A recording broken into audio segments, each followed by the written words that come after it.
Na podzim jsme zavítali do Pisy. Jedná se o malebné italské městečko, které proslavila hlavně jedna jediná památka, již znají cestovatelé napříč zeměkoulí.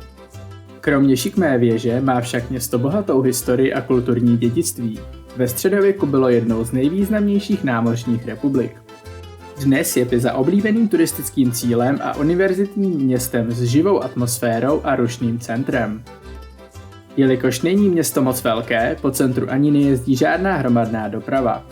Kromě historického centra se návštěvníci mohou procházet podél řeky Arno, vychutnávat si místní víno a vynikající italskou kuchyni. My jsme na Pisu měli necelé 2 dny, což bohatě stačilo k tomu, abychom si celou v klidu prošli a nikam nehnali.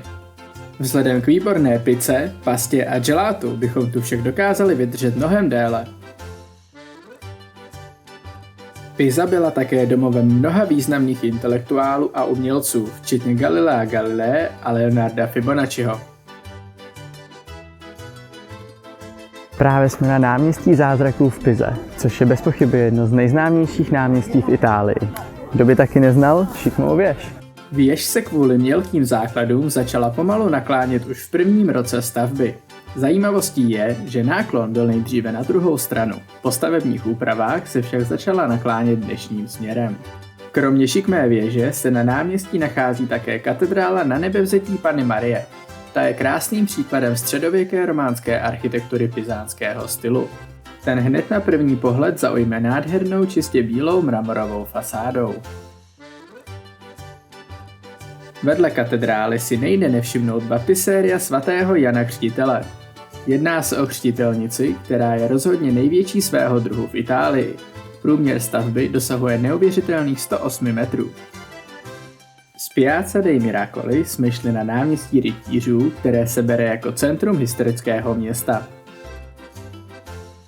Celé náměstí lemují skvostné paláce, stačí si jen stoupnout doprostřed a pomalu se otáčet dokola. K nejslavnějším bezesporu patří Palazzo della Carovana, postavený v polovině 16. století jako sídlo řádu svatého Štěpána. Palác vyniká zejména svou zdobenou fasádou a dnes slouží jako budova vysoké školy. Ve východním rohu náměstí stojí kostel svatého Štěpána a po celé západní straně náměstí se rozprostírá Palazzo del Collegio Puteano. Po náměstí rytířů jsme zamířili také na druhou stranu řeky Arno, kde jsme prošli pevností Giardino Scotto a přilehlým parkem. Pevnost je jedním z nejzřetelnějších připomínek mocné minulosti města a zároveň jde o jedno z mála zelených míst v Pize. Poté jsme po mostě Ponte della Fortezza přešli zpět k historickému centru. Celé okolí řeky lemují krásné historické domy, pod kterými se nachází kavárny a restaurace. Ač byl listopad, bylo opravdu teplo. Měli jsme štěstí na krásné počasí, takže to byla moc příjemná procházka, kterou doplnila výborná zmrzlina.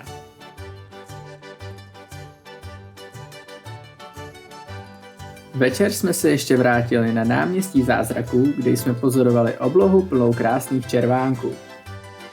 A tímto už byl náš výlet u konce.